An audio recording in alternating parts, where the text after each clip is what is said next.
jangan sampai MK itu mengangkangi aspirasi rakyat. Ini kan representasi dari aspirasi rakyat. Maka sikap negarawan itu dituntut sekarang MK.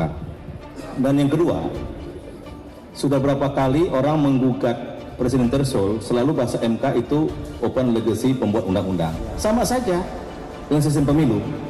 Jadi kalau sampai MK memutuskan hal yang berbeda dengan putusan tahun 2018, artinya MK sepertinya main dua kaki. Rencana tersembunyi Kepala Negara, 8 fraksi DPR tolak proporsional tertutup. 2024 akan jadi kekacauan politik. Kita semua punya komitmen atas terselenggaranya pemilu tepat waktu 2024, ya. Tidak ada penundaan. Nah, semua prosedur pencalekan dan pembinaan yang dilakukan semua partai politik itu mengacu kepada orientasi proporsional terbuka. Seperti Partai Gerindra terdiri dari banyak sekali unsur, ada prajurit, purnawirawan, ada petani, ada aktivis seperti Habibur Rahman ini, ya kan, ada nelayan. Semua ingin kader-kadernya ditempatkan di daftar caleg dan bersaing secara fair, punya kesempatan yang sama. Nah, kalau dibikin sistem proporsional tertutup, maka akan ada permasalahan yang amat besar soal memilih siapa yang akan mendapat nomor urut 1. Nah, itu. Jadi kalau dipaksakan perubahan orientasi dari terbuka menjadi tertutup, semua partai punya masalah yang sama, bukan hanya di DPR RI, tapi di DPR di provinsi, kota, dan kabupaten. Itu masalah yang sangat besar. Bisa-bisa banyak sekali orang yang mundur sebagai caleg, sehingga tahapan pemilu bisa terancam. Yang kita inginkan komitmenkan untuk terselenggara tepat waktu bisa terancam, bisa terganggu, dan jangan sampai tertunda, gitu kan, kalau dipaksakan menjadi proporsional tertutup.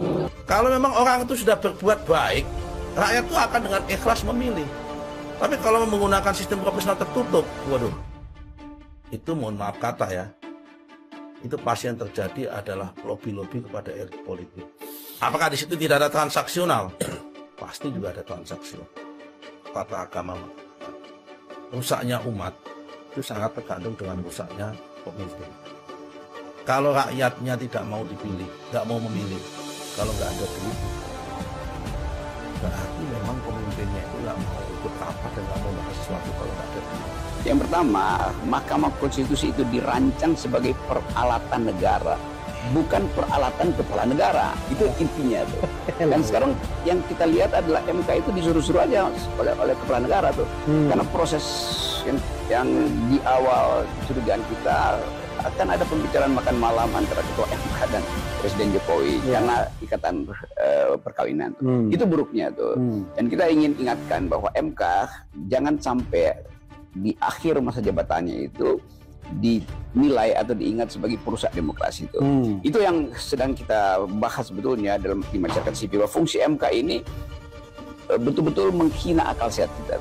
Jadi sebetulnya kalau ada semacam persidangan rakyat, yang mesti dibubarkan pertama adalah MK tuh. Karena MK membatalkan kedaulatan rakyat, kan itu intinya kan. Jadi pertama, MK lupa bahwa dia udah mengambil keuntungan dari posisi dia sendiri untuk diistimewakan. Sekarang dia mau membatalkan keistimewaan itu, berarti berlaku juga pada dia kan. Jadi mesti dievaluasi, dan saya dengar DPR lagi berupaya juga untuk membatalkan atau memakai logika Mahkamah Konstitusi untuk memastikan bahwa Mahkamah Konstitusi ikuti aja lembaga-lembaga yang lain yang sedang dia bela hari ini kan, yaitu 5 tahun tuh. Ini akan jadi lucu-lucuan di dalam demokrasi. Ini disebabkan satu faktor, yaitu keinginan politik presiden untuk mengendalikan KPK. Karena itu peralatan presiden harus dipastikan masih bekerja di tahun politik. Jadi semua isu tentang ya ini soal judicial review basisnya udah bukan. Tetap ini adalah peralatan presiden. Jadi kita mesti mulai dengan satu titik bahwa MK telah menjadi peralatan kepala negara, bukan lagi peralatan negara. Itu prinsip pertama, negeri ini adalah kedaulatan rakyat, bukan kedaulatan partai. Kalau dia sistem tertutup, itu memang mengalihkan pemilu itu pada prinsip yang ikut pemilu adalah partai. Oh iya, tetapi yang memilih partai adalah rakyat. Jadi kita balik pada filosofi Gonslach nih, itu pada dasar filosofinya. Di dalam kedaulatan rakyat, hak pertama itu adalah memilih dan dipilih. Jadi itu mesti terbuka tuh supaya orang tahu siapa yang memilih, siapa yang dipilih. Kan dasarnya begitu tuh. Jadi MK ini seringkali nggak bisa masuk secara mendalam. kepada tafsir-tafsir yang lebih filosofis itu.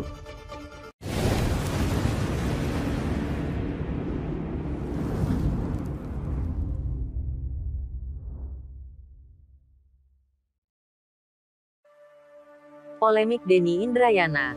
Habibur Rahman minta MK juga disoroti. Kalau putuskan sistem pemilu tertutup, bisa chaos. Dilansir dari suara.com, anggota Komisi 3 DPR RI fraksi Gerindra Habibur Rahman menilai, seharusnya dari polemik soal Denny Indrayana yang perlu disorot justru Mahkamah Konstitusi (MK). Menurutnya, jangan sampai MK mengeluarkan keputusan perkara soal sistem pemilu sebelum selesainya tahapan pemeriksaan, sebab hal itu akan menjadi masalah. Menurut saya yang perlu diperhatikan adalah bagaimana MK memutus. Kalau MK memutus sebelum selesainya tahapan pemeriksaan, itu pasti bermasalah, kata Habibur Rahman di Kompleks Parlemen, Senayan, Jakarta, Selasa tanggal 30 Mei tahun 2023. Habibur Rahman mengungkapkan, selama ini MK belum mendengar penjelasan dari para pihak terkait dalam perkara tersebut. Kami para pihak belum semua menyampaikan kesimpulan per hari ini. Kalau sudah ada kesimpulan sudah ada putusan sebelum para pihak lengkap memberikan kesimpulan kan berarti dilanggar hak para pihak ini. Gitu loh, tuturnya. Kemudian yang perlu diperhatikan lagi, menurut Habibur Rahman jika MK benar-benar memutuskan untuk mengubah sistem pemilu ke proporsional tertutup, hal itu dianggapnya akan membahayakan di tengah tahapan pemilu 2024 sudah berjalan. Bahkan, Habibur Rahman menyebut, jika pemilu kembali ke sistem proporsional tertutup atau hanya coblos partai, maka akan terjadi chaos politik. Sebab tahapan pemilu 2024 dijalankan dengan sistem terbuka saat ini. Karena situasinya hampir semua parpol format penyusunan daftar caleg itu orientasinya terbuka. Kalau tiba-tiba tertutup ini bisa agak chaos secara politik karena orang-orang akan ribut yang sudah didaftarkan bisa mundur dan kita akan kesulitan mencari penggantinya, tuturnya. Ini bukan hanya di level DPR RI, ada kabupaten, kota, provinsi sehingga ini bisa di mana-mana gitu loh ya ada masalah politik cukup genting di mana-mana, sambungnya. Untuk itu, kata dia, yang menjadi taruhannya adalah penyelenggaraan pemilu 2024 yang sudah berjalan. Jadi taruhannya malah bisa terkait penyelenggara pemilunya. Bagaimana pemilu bisa terselenggara dengan baik kalau ada kekisruhan politik terkait dengan penetapan daftar caleg yang berubah orientasi dari terbuka menjadi tertutup, pungkasnya. Bocoran. Sebelumnya, Denny Indrayana mengklaim mendapat informasi soal putusan MK terkait sistem pemilu legislatif yang akan kembali ke sistem proporsional tertutup atau coblos partai. Pagi ini saya mendapatkan informasi penting. MK akan memutuskan pemilu legislatif kembali ke sistem proporsional tertutup. Kembali memilih tanda gambar partai saja, kata Denny lewat cuitan di akun Twitternya @denyindranaya. Minggu, tanggal 28 Mei tahun 2023.